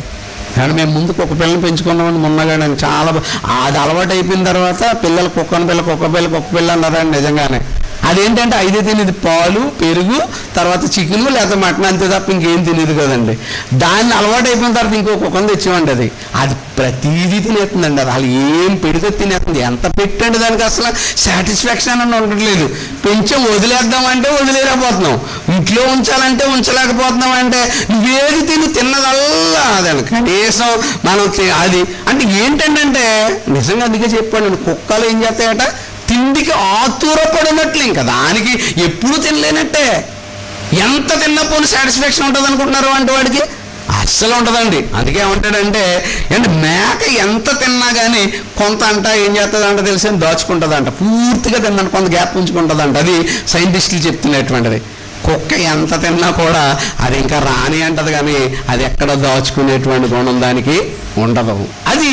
అదేంటంటే దరిద్రానికి సింబల్ అన్న, లేకపోతే అత్యాశ అనేటువంటి దానికి సింబల్గా ఇక్కడ చెప్పబడుతున్నటువంటి దాంట్లో మనం ఇక్కడ చెప్తున్నాం. కాబట్టి కుక్కలు తిండికి ఆతురపడినట్లు, ఎంత తినిన వాటికి తృప్తి లేదు, ఈ కాపరులు అట్టివారే, వారు దేవుని వివేచింపజాలరు, వారందరూ తమకిష్టమైన మార్గమును పోదురు, ఒకడు తప్పకుండా అందరూ స్వప్రయోజనం. అంటే తిండి కోసం అంటే అందరూ కూడా ఇటువైపు వెళ్ళిపోతున్నారు. వారు ఇట్లా అంటారట, నేనేమందుము ద్రాక్షారసం తప్పించేదము, మనం మద్యము నిండారున్నట్లు త్రాగుదుము, రండి నేడు జరిగినట్లే రేపు కూడా జరుగుతుంది. కాబట్టి మనం ఏం చేద్దాం, ఇప్పుడు తిందాం, త్రాగుదాం, సుఖిద్దాం అనే ఆలోచనతోనే వీళ్ళందరూ ఉండిపోతున్నట్లుగా మనం చూస్తున్నట్లుగా బైబిల్లో వ్రాయబడింది. అందుకే యేసుప్రభు వారు ఏమన్నారో తెలుసా, ముందున్నటువంటి తరాలన్నీ కూడా ఎలా గతించిపోయినాయి, ఇక రాబోయే కాలము అంత్యకాలము. ఈ అంత్యకాలము రాబోయే కాలంలో మిమ్మల్ని మీరు పవిత్రపరుచుకోవాలి. మీలో వెలుగుతున్నటువంటి దీపాన్ని మీరు ఆర్పివేయకుండా, మీ దీపానికి ఏం చేయాలంటే మీరు దాంట్లో ఎప్పుడు కూడా వాక్యం ఉండేటట్టుగా మీరు చూసుకోవాలి అని చెప్పుకుంటూ వచ్చేటప్పుడే ఆ ఎగ్జాంపుల్ చెప్పాడు. ఏం తిందాం, ఏం త్రాగుదాం, ఏం ధరించుకుందాం అని మీరు ఆలోచిస్తున్నారే, ఆహారం కంటే ఏం ముఖ్యమో తెలుసా? ప్రాణం ముఖ్యం కదా. దేహం కంటే ఏది ముఖ్యమో తెలుసా? వస్త్రం కంటే దేహం ముఖ్యం అనేటువంటి విషయం మీకు తెలీదా అని కింద ఏమంటాడో తెలుసా? ఆ విషయం అంతా కూడా చెప్తాడు. ఆకాశ పక్షులను చూడండి, ఆ విత్తవు, కోయవు, కొట్లలో కూర్చుకొనవు, అయినను సరే పరలోకమందున్నటువంటి దేవుడు వాటిని పోషిస్తున్నప్పుడు మీకెందుకయ్యా ఇంత చింత, మీకెందుకయ్యా ఇంత కలత, ఎందుకు మీరు ఇంత కలత చెందుతున్నారు, ఎందుకు మీరు ఇంత భయపడిపోతున్నారు, ఏం జరుగుతుందో మాకు తెలియదు అనుకుంటున్నారు. కానీ ఏ జంతువు రేపేం జరుగుతుందో అనేటువంటి కలత దానికి లేదు. రేపు నాకు ఉంటుందో ఉండదో అనేటువంటి భయం దానికి లేదు. కానీ మనుష్యులను దేవుడు పోషించుకుంటూ దేవుడు వాళ్ళకు ప్రణాళిక సిద్ధం చేసి కావలసిన వాటన్నిటినీ ఏర్పాటు చేస్తుంటే నిరంతరము కూడా మనిషి ఎలా ఉన్నాడో తెలుసా? కలత చెందుతూనే ఉన్నాడు. పోనీ వాడికి ఏదైనా లేదంటే, ఉద్యోగం లేదని ఉద్యోగం ఇచ్చామనుకోండి, దాంతో తృప్తి పొందడు. పోనీ వ్యాపారం చేస్తే లాభం ఇచ్చామనుకోండి, ఆ లాభంతో తృప్తి చెందడు. ఇంకో వ్యాపారం చేయాలి, ఇంకా సంపాదించాలి. ఇల్లు కట్టుకోవాలి, పోనీ కట్టాడా, ఇంకో ఇల్లు కట్టాలి, ఇంకా లేదు. పొలం కొనాలి, కొన్నాడు, చాలా ఇంకా కొనాలి అని ఏమవుతున్నాడంటే తిండికి అది ఆతురపడినట్లు మనిషి కూడా ఈ కొంచెపు కొలత ఎప్పుడు కూడా ఏంటంటే వ్యాపారం వ్యాపారం వ్యాపారం, సంపాదన సంపాదన సంపాదన అనే జయంతో మనిషి పరుగులు పెడుతున్నట్లుగా మనం ఇక్కడ చూస్తున్నాం. మరి నిజానికి దీపము వెలిగింపబడినప్పుడు మరి కొంచెం కింద పెట్టకుండా ఏం చెయ్యాలి ఈ దీపాన్ని అనేటువంటి దానికి ఉదాహరణ కూడా చెప్పుకుంటూ మరి అపోస్తలుడైనటువంటి పౌలు గారు కొరింథీయులకు రాసినటువంటి 2వ పత్రిక 11వ అధ్యాయము, కొరింథీయులకు రాసినటువంటి 2వ పత్రిక 11వ అధ్యాయము 27వ వచనంలో మరి ఆయన ఒకప్పుడు సౌలుగా ఉన్నప్పుడు గుర్రాల మీద తిరుగుతూ అతి గొప్ప వైభవం అనేటువంటి దాన్ని అనుభవిస్తూ డబ్బున్నటువంటి వాడుగా తొలతూగినటువంటి అతడు మరి దేవుని దగ్గరికి వచ్చి క్రీస్తు కొరకు పట్టబడిన తర్వాత, క్రీస్తు వాక్యమును బోధించుచున్నటువంటి తర్వాత అతని పరిస్థితి ఎలా ఉంది అనేటువంటి దాన్ని ఇక్కడ చెప్తున్నాడు. 11వ అధ్యాయము 27వ వచనం, కొరింథీయులకు రాసిన 2వ పత్రిక 11వ అధ్యాయము 27వ వచనం. ప్రయాసతోనూ కష్టముతోనూ తరచుగా జాగరణములతోనూ ఆకలి దప్పులతోనూ తరచుగా ఉపవాసములతోనూ చలితోనూ దిగంబరత్వంతోనూ ఉంటేనే ఇంకను చెప్పవలసినవి అనేకములున్నవి. దేనికోసం బ్రతుకుతున్నాడు చెప్పండి ఇక్కడ? దేనికోసం? శరీరం కోసం కాదంటాడు. అదే ముందు అధ్యాయాలు అంటాడు, అలా చెప్పుకుంటూ వెళ్తే ఎక్కువైపోద్ది. ఏమంటాడంటే నా యొక్క బాహ్య పురుషుడు కృషించుచున్నాను, నా అంతరంగ పురుషుడు ఏం చేస్తున్నాడు? దినదినము అభివృద్ధి చెందుతున్నాడు. బాహ్య పురుషుడు అంటే ఎవరో? మట్టోడు, పైన ఉన్నటువంటి మట్టి శరీరం. ఇది ఏమైపోద్ది రోజు రోజుకి? నువ్వెంత తిండి పెట్టు, నువ్వెంత జాగ్రత్తలు తీసుకో, నువ్వెన్ని ఎక్సర్సైజులు చేయి, ముడతలు పట్టడం కామన్ను, కాళ్ళు లాగటం కామన్ను, చేతులు లాగటం కామన్ను, ఆ తల మెరిసిపోవటం కామన్ను, మొత్తం ఒక్కొక్కటి ఏమవుతుంటుందో తెలుసా అండి? దిగజారిపోతూనే ఉంటుంది. మరి ఆత్మ అందుకనే ఉన్నాడు బాహ్య పురుషుడు, పంటికి కనిపించేవాడు దినం ఏమవుతున్నాడో తెలుసా? కృషించిపోతున్నాడు. రోజు రోజుకి గత సంవత్సరం ఉన్న బలం ఈ సంవత్సరం ఉండదండి, ఈ సంవత్సరం ఉన్న అందం మళ్ళీ సంవత్సరం ఉండదండి. రోజుకి రోజుకి రోజుకి పైన ఉన్నటువంటి బాహ్య శరీరం ఎలాంటి వాళ్ళైనా సరే, ఒకప్పుడు విశ్వసుందరను అని ఇప్పుడు చూసేవనుకోండి, ఈవిడ విశ్వసుందర అంట, మరి అప్పుడు ఆవిడ విశ్వసుందరే కానీ ఇప్పుడు కాదు. అంటే బాహ్య శరీరము కృషించిపోతుంది. మరి అంతరంగ పురుషుడు దినదినం ఎలాగ అభివృద్ధి చెందుతున్నాడు? వాడు వెలుగుతూనే ఉంటాడు. ఎందుకంటే దేవునిలో నుంచి వచ్చినటువంటి ఆత్మ ఆదాములోకి వస్తే, ఆదాము నుంచి ఈరోజు భూమి మీద ఉన్నటువంటి 850 మంది కోట్లకు వస్తే ఈ ఆత్మ రూపం ఎన్ని సంవత్సరాలు అయిందో చెప్పండి? మరి ముసలిది అయిపోయిందా? చావు వచ్చేసిందా? క్షీణించిపోయిందా? అంతమైపోయిందా? అంటే లేదు. అంటే దీనికి మాత్రం ఏమీ లేదో తెలుసా? ముగింపు లేదు. అందుకనే ఏమన్నాడో తెలుసా? దీపము ఎప్పుడు కూడా ఏం చేయాలో తెలుసా? పైనే ఉండాలి, దీపస్తంభం మీద ఉండాలి. కానీ దీపము వెలగవలసినటువంటి దాన్ని నువ్వేం చేస్తున్నావు తెలుసా? కొంచెం కింద ఎట్టు నొక్కుతున్నావు. ఏం చేస్తున్నావు? కొంచెం లేసేసావు. అంటే వెలగవలసినటువంటి దాన్ని వెలగకుండా, అంటే వెలుగుతున్నటువంటి లైట్ కొంచెం పెట్టామనుకోండి, ఇప్పుడు అగరొత్తు అయితే ఫర్ ఎగ్జాంపుల్ మనం క్యాండిల్ వెలుగుతుంది అనుకోండి, అప్పుడు వచ్చి ఒక డబ్బా దాని మీద బోర్లించామనుకోండి, అప్పుడు ఏమవుతుంది? అది వెలుగు బయటకు కనబడదు. అందుకని ఇది కనబడాలి. కనబడటానికి బదులు నువ్వేం చేసావో తెలుసా? కొంచాన్ని తెచ్చావు, తిండి కొంచాన్ని తెచ్చావు, వ్యాపారం కొంచాన్ని తెచ్చావు, లాభం, దాని వైపు నువ్వు పరుగులు పెడితే ఏం చేస్తున్నావు తెలుసా? వెలగవలసినటువంటి దీపాన్ని నువ్వు వెలగకుండా చేస్తున్నావు. కానీ ఒకరోజు ఈ బాహ్య శరీరము కృషించిపోతుంది.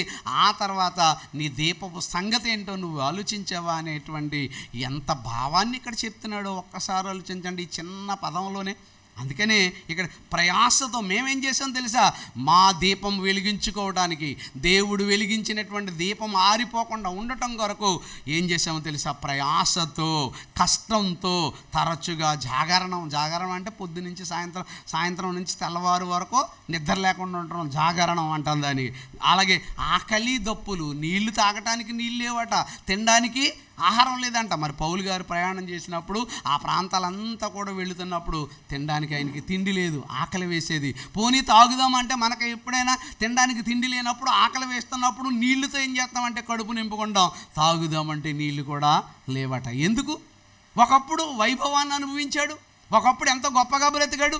కానీ ఈరోజు క్రీస్తులోకి వచ్చిన తర్వాత, ఆయన మాటలు పఠిస్తున్న తర్వాత నాకు తరచుగా అంటే ఇంక ఎప్పుడు కంటిన్యూటీ, అప్పుడప్పుడు కాదు, తరచుగా ఆకలి దప్పులు. అలాగే ఉపవాసం అంటే ఏంటనుకున్నా, అంటే సగం తిని సగం దింపుకోవటం. అంటే ఆ రోజుల్లో ఆహార పదార్థాలు పట్టుకుని వెళ్ళి ప్రయాణం చేసేవాళ్ళు ఉన్నారనుకోండి, ఆకలి ఎత్తుందని అంత తినేస్తే రేపుడికి ఏముండదు. రేపుడికి బ్రతకాలంటే ఏం చేయాలి మరి? ఆకలికి కత్తి పెట్టుకుని కొంచెం తిని కొంచెం దాచుకుని మళ్ళీ 2 రోజులు ప్రయాణం చేసి మళ్ళీ అది కొంచెం తిని మళ్ళీ కొంచెం దాచుకుని, అదనమాట. అంటే సగం. ముఖ్యమంత్రి అంటే సగం ముఖ్యమంత్రి అంటే అర్థం. ఉపవాసం అంటే అర్థమే. మనవాళ్ళు ఏమనుకుంటున్నారు, బాగా వండుకొని అక్కడ నేను తినడం మానేసానని చెప్పుకొని ఏంటన్నట్లయితే 1 లీటర్ పాలు, 1 అర డజన్ అరటిపళ్ళు ఇవన్నీ తినేసి ఇది ఉపవాసం అన్నారు. అది కాదు ఉపవాసం అంటే ఆకలి చావులు. అందుకని ఉపవాసంతో, తర్వాత చలితో భయంకరమైనటువంటి ప్రయాణాలు ఎలా ఉంటాయో చెప్పండి. ఈరోజు మనం ఎక్కడికైనా మీటింగ్ వచ్చామనుకోండి, అది వేసవకాలం అయితే ఏసీ రూమ్ కావాలంటాం మనవాడు, అంతే కదా, ఏసీ రూమ్ తీయండి అంట. వర్షాకాలం అంటే వేడిగా ఉండాలి, చక్కటి ఏర్పాట్లు చేయండి అంటారు. మరి ఆ రోజుల్లో వాళ్ళకే ఏసీకి వెళ్ళటానికి కారు లేదు, ఏసీలో వెళ్ళే కారు లేదు. మనకే ఎండగా ఉందనుకోండి ఏసీలో వెళ్తాం, వర్షంగా ఉందనుకోండి అమ్మో హీటర్ కూడా పెట్టుకుని మళ్ళీ వేడిగా వెళ్తాం. చక్కగా ప్రయాణం చేస్తున్నాం, ఎక్కడ కావాలితే అక్కడికి వెళ్తాం, డబ్బులున్న జేబులో, హోటల్కి వెళ్తాం, భోజనం చేస్తాం, లాడ్జ్కి వెళ్తాం, హాయిగా పడుకుంటాం, మరలా తర్వాత చేస్తాం. మరి ఆ రోజుల్లో వాళ్ళకి లేదట. ఏం చేశారట? చలితో దిగంబరత్వంతో. అంటే అర్థం ఏంటి? బట్టలు సరిగ్గా లేనటువంటి దిగంబరత్వంతో ఉంటేనే ఇంకా నువ్వు చెప్పవలసినవి ఎన్ని ఉన్నాయి, అనేకం. ఎందుకు చెప్పండి? దీపాన్ని వెలిగించటం కొరకు. అందుకే ముందు పాఠంలోనే అపోస్తలుడైన పౌలు గారి గురించి ఒక మాట చదివేసుకున్నాం, అది లింక్ అవుతుందని మీకు చెప్తున్నాను. ఏమని? నువ్వు అనేకులను వెలిగించుటకు అన్నాడు కదా పౌలు గారి గురించి చెప్పినప్పుడు. పై పాఠంలో ఏమన్నావు? నిన్ను ఒక వెలుగు దూతగా నిన్ను ఉంచుతని అన్నాడు. చూడండి, ఆ వెలుగు దూత చేసిన పనులు చూసారా? ఆయన వెలిగింపబట్టడానికి ఇన్ని కష్టాలు పడ్డాడంట. 1 కొరింథీ 4:11. 1 కొరింథీలకు రాసిన పత్రిక 4:11 ఇంకా చెప్తున్నాడు ఇక్కడ. ఈ గడియ వరకు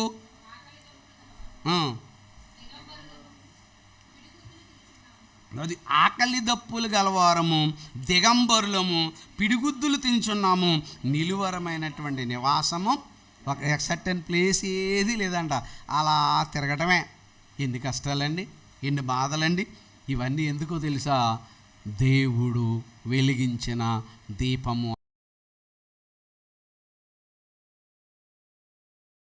మారిపోకూడదంటే, ఆ దీపాన్ని వెలిగించే వాళ్ళుగా ఉండాలంటే మనలో పెట్టినటువంటి దీపము అనేకులకి ఏమి ఇవ్వాలి చెప్పండి? వెలుగునివ్వాలి. అనేక దీపాలన్నది వెలిగించాలి, అది దేవుని యొక్క ఆలోచన. కానీ దేవుడిచ్చినటువంటి దీపమును, లేకపోతే దేవుడిచ్చిన ఈ ఆయుష్ను ఈ తిండి కోసం, లేకపోతే ఈ బయట ఉండేటువంటి ఈ బాహ్య ప్రపంచం కోసం నువ్వు వినియోగించుకుంటే దేవుడు తప్పనిసరిగా ఏం చేస్తాడో తెలుసా? లెక్క అడుగుతాడు. అదే కొంచెం అంటే కొలత. నీకే కాదు కొలత, ఎవరికి ఉంటుంది? దేవుడికి కూడా ఉంటుంది కొలత, ఆయనకు కూడా ఉంటుంది కొలత. ఆ కొలతలు మనకు ఎక్కడ కనపడుతుంటాయి? దానియేలు గ్రంథం 5వ అధ్యాయంలో బెల్షాజర్ కనిపిస్తుంటాడు. ఈ బెల్షాజర్ ఏం చేశాడంటే, దేవుని మందిరంలో ఉన్నటువంటి ఏం చేశాడు? బంగారు, వెండి ఈ పాత్రలన్నీ కూడా తెచ్చుకొని 1000 మందిని పిలిచి విందు చేయించాడట. ద్రాక్షరసం తాగి గంతులు వేస్తూ హ్యాపీగా ఉన్నాడు. ఇంతకీ దేవుని మందిరంలో ఉన్న ఉపకరణాలు దేనికోసం? దేవుని కోసం. అది మనకు అర్థం అవ్వాలి. పాత నిబంధనలో దేవుని మందిరం, ఆ మందిరంలో ఉన్న ఉపకరణములు. మరి కొత్త నిబంధనలోకి వచ్చేటప్పటికి ఎవరు? దేవుని మందిరం ఎవరు? చదువుకున్నాం కదా, దేవుని మందిరం మనలో ఉన్న ఉపకరణాలు అంటే అర్థం ఏంటి? కాళ్ళు, చేతులు, నోరు, అవయవాలు, ఇవన్నీ కూడా. అప్పుడు ఆ రోజుల్లో దేవాలయం, మందిరం అంటే మందిరంలో ఉండేటువంటివన్నీ కూడా ఉండేవి. ఆ మందిరములో ఉన్న ఉపకరణాలు తెచ్చుకుని వీడేం చేశాడట? ద్రాక్షరసం తాగి అనేకులకు విందిచ్చాడట. అంటే ఆ ఉపకరణాల్లో ద్రాక్షరసం తాగటం వల్ల దేవుడికి ఏమైనా ఇబ్బంది వచ్చిందా అని ఆలోచిస్తే, ఏమండి ఇప్పుడు పాత్రలో ఇసుక తాగాడు, దేవుడు ఏమైనా మైలు పడిపోతాడా? దేవుడు ఏమైనా అపవిత్ర పడిపోతాడా అంటే కాదు. కానీ అక్కడ ఏంటి కండిషన్? దేవుడు చెప్పిన మాటను తప్పనిసరిగా దేవుడిది దేవుడి కొరకే ఉండాలి, నీది నీ కొరకే ఉండాలి. అలాగే ఈరోజు మనలో ఉండేటువంటి దేహము కూడా దేవుడు వెలిగించిన దీపం, దేవుడు కట్టుకున్న మందిరం. ఆ మందిరములో ఉన్న ఈ దీపం వెలుగుతున్నప్పుడు ఇవన్నీ కూడా ఏం చేయాలంటే పని చేయాలి. పని చేయకపోతే వీటిని లెక్క అడుగుతాడు. అందుకని వాళ్ళని అడిగాడు. 5వ అధ్యాయము 24వ వచనంలో చూసినప్పుడు ఏమన్నాడంటే, అప్పుడు ఇతడు తాగి గంతులు వేస్తూ ఆనందపడుతున్నప్పుడు ఒక అరచేయి వచ్చింది, వ్రాత రాసింది. వ్రాసినటువంటి శాసనం ఏంటో మనకు తెలుసు, మెనే టెకేల్ ఉపారిసిస్ అని. ఈ వాక్య భావం ఏమనగా, మెనే అంటే దేవుడు నీ ప్రభుత్వమును లెక్క చూచి దాన్ని ముగించెను. టెకేల్ అనగా నిన్ను త్రాసులో తోచగా నీవు తక్కువ వాడితివి. పెరేస్ అనగా నీ రాజ్యం నీ యొద్ద నుండి విభాగింపబడింది. అంటే అర్థం ఏం చెప్పండి? ఏం చేశాడు చెప్పండి? తూచాడు. అంటే ఇవ్వబడిన దాని కొరకు వాళ్ళు వినియోగించలేనట్లుగా మనం చూస్తుంటాం. కనుక ప్రియమైనటువంటి దేవుని పిల్లలారా, దేవుని కొలత, దేవుడు కొలిస్తే మరి ఎలా ఉంటుందో మీరు ఆలోచించండి. కానీ దేవుడు కొలుస్తాడన్న ఆలోచన, దేవుడు లెక్కడుగుతాడన్న ఆలోచన లేకుండా ఈరోజు మనిషి కలతతో బ్రతుకుతున్నాడు. ఏ కలత? ఏమి తిందుము, ఏమి త్రాగుదము, ఏం ధరించుకుందుము, ఇవన్నీ లేకపోతే ఎలాగండి, ఇల్లు లేకపోతే ఎలాగండి, పిల్లలు లేకపోతే ఎలాగండి, ఉద్యోగం లేకపోతే ఎలాగండి, వ్యాపారం లేకపోతే ఎలాగండి అని ఈ కలతలో ఉన్నాడు తప్ప, నీకు అన్నీ ఉన్నా నీలో ఉన్న దీపం లేకపోతే ఏంట్రా అన్న విషయం మాత్రం మనిషి, ఇది చాలా చిన్న విషయం. వాళ్ళు చెప్పుకోవాలంటే ఇవన్నీ అనుభవించాలంటే లోపల ఉండేటువంటి వాడు ముఖ్యం. అది ముఖ్యమైనప్పుడు దానికోసం ఎందుకు ఆలోచించట్లేదు అంటే, ఆలోచించకుండా ఏం చేశారు? దీన్ని కొంచెం కింద ఎట్టి కప్పెట్టారు అనేటువంటి మాట ఇక్కడ చెప్తున్నాడు. అందుకే మత్తయి సువార్త, లూకాసు వార్త 6వ అధ్యాయము 38వ వచనం. లూకాసు వార్త 6వ అధ్యాయము 38వ వచనం. 6:38. క్షమించుడి, అప్పుడు మీరు క్షమించబడుతురు. ఇయ్యుడి, అప్పుడు మీకు ఇయ్యబడును. అణచి కుదిలించి దిగజారునట్లు నిండు కొలతను మనుషులు మీ ఒడిలో కొలుతురు. మీరు ఏ కొలతతో కొలుతురో అదే కొలతతో మీకును మరలా. అది నువ్వెలా కొలిసావు? నిండి కుదించి అంటున్నాడు. అంటే దాని అర్థం ఏంటి? తలగొట్టి అంట. మన వాళ్ళు కొంతమంది కొలతకు వచ్చేటప్పుడు సమానంగా కొలుస్తారు, తీసుకునేటప్పుడు ఇలా చేయి పెట్టి పైనుంచి ఇలా చేస్తారు. అంటే ఇలా వస్తే ఒకటి, ఇలా వస్తే ఒకటి. అందుకని మీరు ఎలాంటి కొలత కొలుస్తున్నారు అట? దిగజారునట్లు నిండు కొలతను మనుషులు మీ ఒడిలో కొలుతురు. మీరు ఏ కొలతతో కొలుస్తారో అదే కొలత. అంటే లెక్క ఉందా? దేవుడికి ఉంది. నువ్వేం చేసావో అదే నీ మీదకి వస్తుంది. అందుకే మరో మాట అంటాడు, మార్క్స్ వార్త 4:24. మార్క్స్ వార్త 4:24. ఆయన మీరు ఏం వినుచున్నారో జాగ్రత్తగా చూచుకొనిడి. మీరెట్టి కొలతతో కొలుతురో మీకును అట్టి కొలతతోనే కొలవబడును. మరి ఎక్కువగా మీకు ఇవ్వబడదు. ఎక్కువ వచ్చేది మీకు ఎంత వస్తారో, మీరు ఎంత కొలిచారో అదే మీకు వస్తుంది. అంటే మీరు ఎంత చేశారో అదే మీకు ప్రాప్తిస్తారు తప్ప అంతకు మించి మీకు ఏది కూడా రాదు అనేటువంటి మాట ఇక్కడ చెప్పబడుతుంది. అంటే మనుష్యుడు చేసినటువంటి దానినే మనుషుడు ఏం చేస్తాడు చెప్పండి? అనుభవిస్తాడు. అందుకని నువ్వేదో అని అనుకుంటే పర్వాలేదు, కానీ దేవుడు కూడా నువ్వు చేసినటువంటి ప్రతి పనిని ఏం చేస్తాడో తెలుసా? కొలుస్తున్నాడు. అందుకే ఒకడికి 5 తలంతులు ఇచ్చాడట, ఒకడు 2 ఇచ్చాడు, ఒకడు 3 ఇచ్చాడట. మరలా తిరిగి వచ్చినప్పుడు 5 బలా నమ్మకమైన మంచి దాసుడని ఎందుకన్నాడు అంటే ఆయనకి లెక్క ఉందా? ఉంది. లాస్ట్ వాడు ఏమంటాడో తెలుసా? భూమిలోకి వెళ్ళి పాతిపెట్టి కప్పెట్టేశాను నేను, నువ్వు ఎలాగైనా సరే విత్తన చోట కోసేవాడుని, చల్లని చోట పంట కూర్చే కఠినుడు అనే సంగతి నాకు తెలుసు, అందుకే ఎలాగైనా వచ్చి అడుగుతావు కాబట్టి నేను ఎలా ఉంచానంటే అప్పుడు ఏమన్నాడు తెలుసా? ఓరి సోమరైన చెడ్డదాసుడా, నువ్వు సావుకారుల దగ్గర ఉంటే నేను ఏం చేసేవాడిని? వడ్డీతో కూడా లెక్క. చూసారా ఆయనకి లెక్క ఉందా? అంటే దేవుడు పెట్టే ప్రతి దానికి ఏం చేస్తాడు చెప్పండి? నీకు లెక్క అడుగుతాడు. నీకు పెట్టిన ఆహారం, నువ్వు పీల్చుకున్న గాలి, నువ్వు తీసుకున్నటువంటి ప్రతి దాన్ని కూడా నువ్వు దేవుని కొరకు బ్రతకపోతే, అదే యేసుప్రభు వారు కూడా చెప్పినటువంటి ఉపమానంలో కనబడుతుంది. లూకాసు వార్త 13 చాలాసార్లు చదువుకున్నాం. ఏంటట? ద్రాక్ష తోట మధ్యలో అంజూరపు చెట్టు ఒకటి నాటాడు. దాని మీద 3 సంవత్సరాల నుంచి ఏమైనా పళ్ళు దొరుకుతాయేమో చూశాడు, కానీ ఏం దొరకలేదు. అప్పుడేమంటున్నాడు తెలుసా? దీనివలన ఈ సారము ఎలాగా వ్యర్థమైపోవాలి. అంటే పెట్టుబడి పెట్టాడు దానికి. ఒక చెట్టు మొలాలంటే పెట్టుబడి పెట్టాడు. ఒక మనిషి బ్రతకాలంటే నీకు ఇచ్చిన గాలి, నీకు ఇచ్చినటువంటి నీరు, నీకు ఇచ్చినటువంటి ఆహార పదార్థాలు, నీకు అన్నీ ఇచ్చి నువ్వు పోషిస్తుంటే నువ్వు ఫలించవా? నువ్వు దేవుని కొరకు నువ్వు బ్రతకవా? అయితే దేవుడు తప్పనిసరిగా నిన్నేం అడుగుతాడు తెలుసా? లెక్క. నీకు ఇచ్చిన వాటిని కొలత. కొలత అంటే లెక్క. ఖచ్చితంగా దేవుడు లెక్క అడుగుతాడు. అందుకే యేసుప్రభు వారు చెప్తూ, మీరు దీపం వెలిగించేటప్పుడు దీపస్తంభం మీద పెట్టండి, కొంచెం కింద పెట్టకండి, కొంచెం కిందకి రానివ్వకండి, దాన్ని తిండికి ఆస్వాదం చేసుకోకండి, దాన్ని తిండిలోనికి మీరు తీసుకుని వెళ్ళేటువంటి పరిస్థితులను మీరు పెట్టకండి, దానిని మీరు వ్యాపారంగా ఉపయోగించకండి అనే మాట చెప్పబడుతున్నట్లుగా మనం చూస్తున్నాం. కనుక మనుష్యుడు ఏదైతే చేశాడో, అంటే మనుష్యుడు ఏదైతే చేశాడో అది ఖచ్చితంగా భూమి మీద అనుభవిస్తాడు, చిరకాలం తర్వాత జీవితంలో కూడా అనుభవిస్తాడు. అది న్యాయాధిపతుల గ్రంథంలో ఒక ఆయన ఉంటాడు. ఆయన ఎవరంటే బేజేకు అనేటువంటి అతడు ఉంటాడు. ఆదోని బేజేకు అనేటువంటి అతడు ఉంటాడు. అతడు పరిపాలన కాలంలో ఏం చేశాడంటే, కొంతమందిని, ఒక 70 మందిని, ఇతను రాజుగా ఉన్నాడు కనుక ఇతను వాళ్ళని జయించాడు. రాజుగా ఉండి యుద్ధంలో వాళ్ళని జయించాడు. వాళ్ళు జయించిన తర్వాత దుర్మార్గత ఏంటంటే, వాళ్ళకి ఏం చేశాడట? కాళ్ళు, చేతులు, బొటన వేళ్ళు ఏం చేశాడంటే నరికించేశాడు. ఎంత దుర్మార్గం చెప్పండి? కాళ్ళు యొక్క ఏది చేతులు, బొటన వేళ్ళు. అంటే వీళ్ళు ఎలా ఉండాలి? వీడి కింద కుక్కలా, అంటే చచ్చిపోకూడదు, అలాగే తిని బ్రతకూడదు. కుక్కలా బ్రతకాలనుకున్నంత భయంకరమైనటువంటి చూశాడట వాళ్ళని. మరి ఆ తర్వాత రాజు మళ్ళీ ఇంకో రాజు చేతులు ఓడిపోతాడు కదా. ఈవేళ నేనే గొప్ప అనుకున్నాను అనుకోండి, ఈ సీట్ ఇంకొకటి కొట్టేస్తాడు, మళ్ళీ ఆడికొస్తుంది కదా. అంతే కదా, ఎప్పుడూ ఒకళ్ళే ఉంటాడు కదా. కాబట్టి ఆ సీటు శాశ్వతం, కానీ సీట్లో ఉన్నవాడు శాశ్వతం కాదు. దేవుని బోధ శాశ్వతం, కానీ బోధలో ఉన్నవాడు కాదు. ఈవేళ వీడికి వస్తే రేపు ఇంకొకటికి వస్తుంది. కనుక పరిపాలన కూడా ఈరోజు ఇతనికి వస్తే రేపు ఇంకొకరికి వస్తుంది. కాబట్టి పరిపాలన చేసేటువంటి నాయకుడు కూడా ఎప్పుడూ కూడా అతడు ఏం చేస్తున్నాడు, ప్రజల్ని ఎలా కొలుస్తున్నాడు, ప్రజలకు ఎలాంటి తీర్పు తీరుస్తున్నాడు, ప్రజలకు ఎలాంటి బాగోగులు చూస్తున్నాడు అనేటువంటి చూడకపోతే ఖచ్చితంగా అది మళ్ళీ అతనికి అప్లై అవుతుంది. అదే చెప్పాడు న్యాయాధిపతుల గ్రంథం 1వ అధ్యాయం 7వ వచనం. 1వ అధ్యాయం 7వ వచనం. న్యాయాధిపతుల గ్రంథము 1వ అధ్యాయం 7వ వచనం.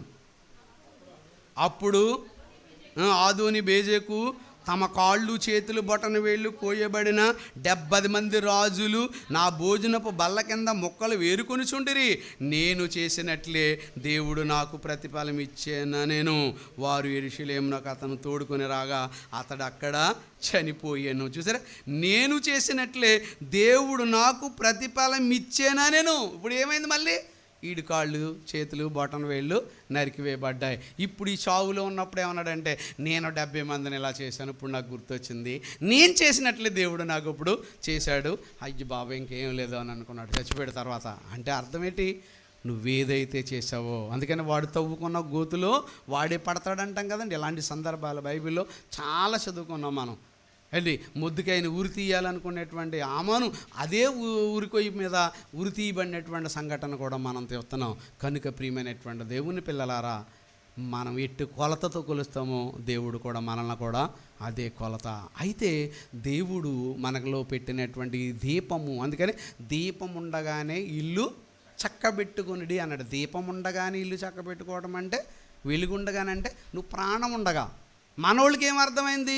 దీపం ఉండగానే ఇల్లు చక్క పెట్టుకుంటే ఏదోనండి, పిల్లకి పెళ్లి చేసేసాను, ఆ పిల్లకి పురుడు చేసి వాళ్ళకి ఇల్లు కట్టేసి ఇవన్నీ చేస్తే నేను చక్క పెట్టేసుకున్నట్టు అనుకుంటున్నాడు తప్ప, ఇంతకీ నేను రెడీ అవుతున్నానా? ఇప్పుడు ఈరోజు నేను చచ్చిపోతే దేవుడి దగ్గరికి వెళతానా లేదా? దేవుని కార్యక్రమాలు ఎన్ని చేశాను, ఇంకా చేయవలసినవి ఎన్ని ఉన్నాయి, అసలు జీవితం ఏంటి అనే దాని గురించి ఆలోచించట్లేదు. ఏమందండి, చక్క పెట్టుకోవటం అంటే అది. అందుకనే దావీదు గారు అయితే ఏమంటాడో తెలుసా, తన మరణశయ్య మీద ఉన్నప్పుడు తన కుమారులు పిలిచి ఏమంటాడో తెలుసా, మీరు ఎలా నడవాలో తెలుసా, ఇంతవరకు నా శయం అయిపోయింది, మీరు దేవుని మార్గంలో ఈ రోజు నుంచి మీరు నడవండి, అది నేను చెప్పవలసిన పని అని చెప్పుకుంటాడు. కనుక మనుషులు దేవుడు వెలిగించినటువంటి దీపాన్ని ఎక్కడికి తీసుకొచ్చారంటే కొంచెం కిందకి తీసుకుని వచ్చి, ఎందుకయ్యా నువ్వు గుడికి రావట్లేదని అడగండి, ఏమంటాడో తెలుసండి, ఏమండి వ్యాపారం చేయాలి కదండి, ఏమండి ఉద్యోగం చేయాలి కదండి, ఏమండి మరి ఎక్కడో బయటికి వెళ్ళాలి కదా, అంటే ఇవన్నీ చేయొద్దనే దేవుడు అంటే కాదు. కానీ వాటన్నిటి కోసం నువ్వు దేన్ని ఆపకూడదు తెలుసండి, దేవుని పనిని ఆపకూడదు. నీలో వెలుగుతున్న దీపం, దీపారాధన వెలుగుతున్న దీపం అనేకులను ఏం చేయాలి తెలుసా, వెలిగించాలి. అలా వెలిగిస్తేనే అర్థం.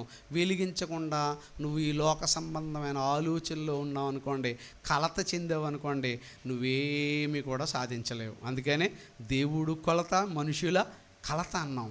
అదే పిలిపిలికి రాసిన పత్రిక 4వ అధ్యాయము 6వ వచనం 7వ వచనం చూడండి. చివరగా పిలిపిలికి రాసినటువంటి పత్రిక 4వ అధ్యాయము 6-7 వచనాల్లో దేనిని గూర్చియు చింతపడకూడదు. చింత అంటే ఏంటి, కలత.